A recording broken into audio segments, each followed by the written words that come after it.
शंकरं शंकराचार्यं केशवं वादरायणं सूत्रभाष्यकृतौ वंदे भगवन्तौ पुनः पुनः। जगद्गुरु शंकराचार्य महाराज के इस पावन जन्मोत्सव पर हम सभी लोगों का यह कर्तव्य है कि उनके श्री चरणों में अपनी विनम्रता, अपना विवेक, अपनी अनेक प्रकार की क्रियाओं को जो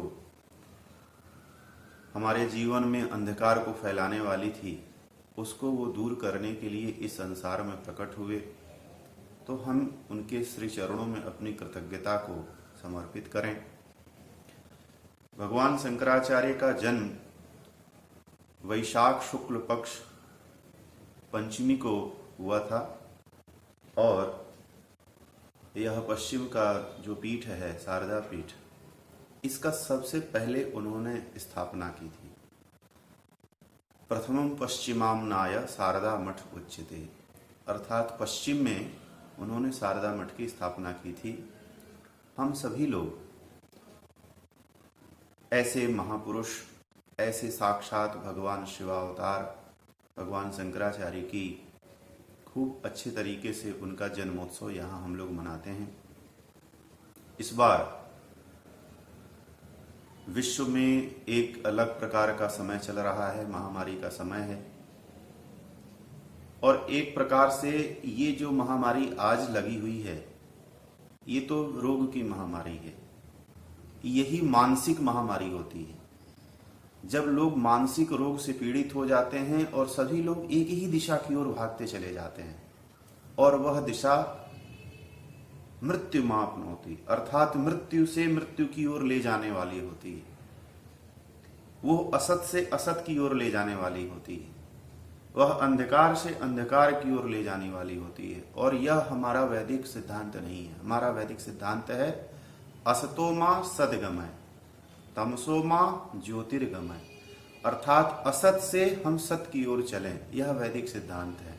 इस वैदिक सिद्धांत को स्थापित करने के लिए जब पूरे भारतवर्ष में चारों तरफ अनेक प्रकार के सिद्धांतों ने, अनेक प्रकार के मानसिक रोगों ने धावा जब किया, तब कालटी ग्राम में साक्षात भगवान शिव ने पिता शिवगुरु और मां आर्यांबा के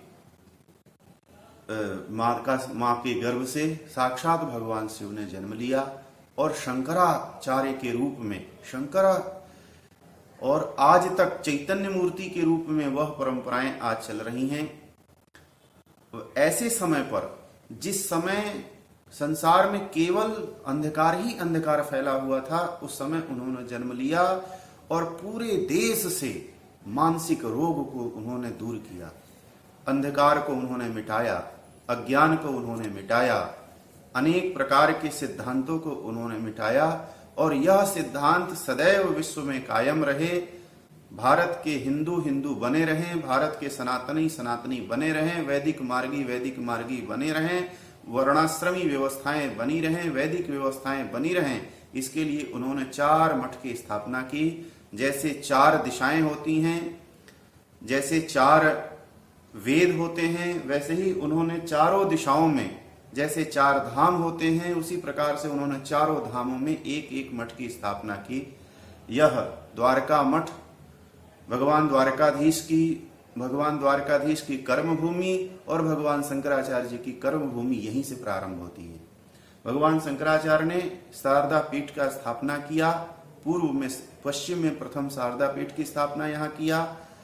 फिर पूर्व में गोवर्धन पीठ की स्थापना की, जगन्नाथपुरी में गोवर्धन पीठ की स्थापना की, बद्रीनाथ में भगवान ने ज्योतिर्मठ की स्थापना की, और रामेश्वरम से पहले भगवान शंकराचार्य ने श्रृंगेरी मठ की स्थापना की। ऐसे 4 मठों को जीवंत स्थापना करके आज भी आप देखें कि इन 4 मठों में चारों शंकराचार्य आज सतत 2500 वर्षों से दुनिया का सबसे पुराना ट्रस्ट है ये।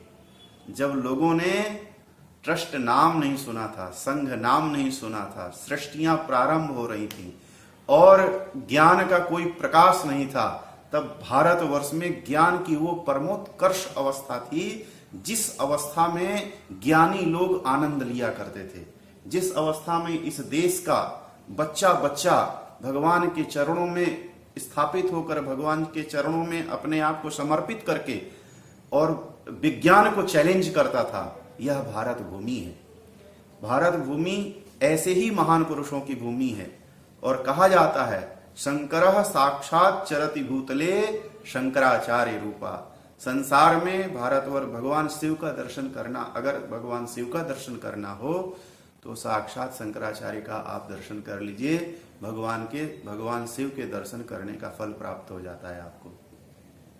आपकी मानसिक रोगों का निदान कौन करेगा? यही निदान करते हैं। ज्ञान भूमि आपके मानसिक रोगों का निदान करती है। आपके अंदर अनेक प्रकार की जो विकृतियां आ जाती हैं, उन विकृतियों का निदान कोई कर सकता है तो यही लोग कर सकते हैं। क्यों? क्योंकि ये तपह पूत हैं, ज्ञान पूत हैं, अनुभव पूत हैं। इनके अंदर वे ही शंकराचार्य के रूप में और आज भी ये चारों तरफ घूमते रहते हैं। तो भगवान शंकराचार्य का जो जन्म है, भगवान शंकराचार्य का जो अवतरण है, ये हम लोगों को अंधकार से प्रकाश की ओर ले जाने वाला है।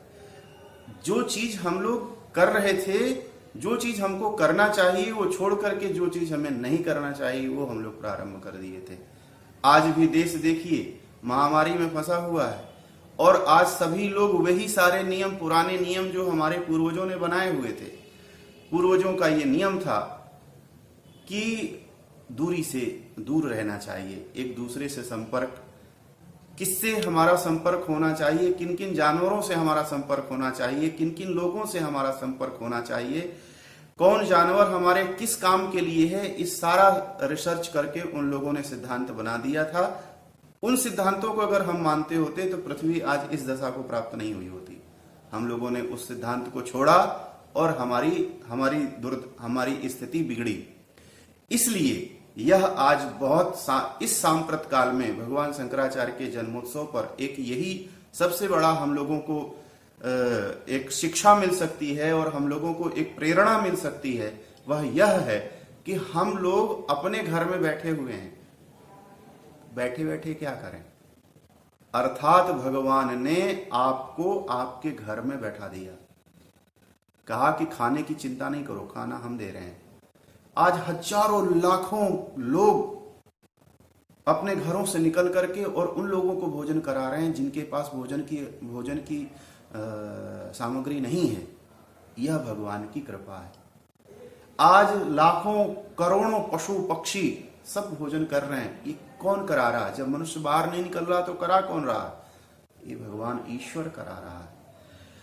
तो आज ईश्वर ने हम लोगों को यह बना दिया कि घर में रह करके आत्मचिंतन करो, क्योंकि आपका जन्म केवल संसार में मृत्यु पाने के लिए नहीं हुआ है। संसार में आपका जो जन्म हुआ है वो आनंद पाने के लिए हुआ है। यही शुक्त शंकराचार्य भगवान ने और वैदिक सनातन धर्म ने दिया। जीवो ब्रह्मैव नापरः, तुम ही सर्वशक्तिमान हो, सर्वशक्तिशाली हो, सर्वज्ञ हो। अपने अंदर की शक्ति को पहचानो। यही आज हम अपने घर में बैठ करके कर सकते हैं और यही हम अपने महापुरुषों की जीवनी को धारण कर सकते हैं। आप सभी लोगों को खूब सारी भगवान शंकराचार्य के जन्मोत्सव पे हमारी ओर से शुभकामनाएं और गुरु महाराज का आप लोगों को आशीर्वाद प्राप्त हो, भगवान द्वारकाधीश का आशीर्वाद प्राप्त हो। ऐसी हमारी भगवान और गुरु जी के श्री चरणों में प्रार्थना।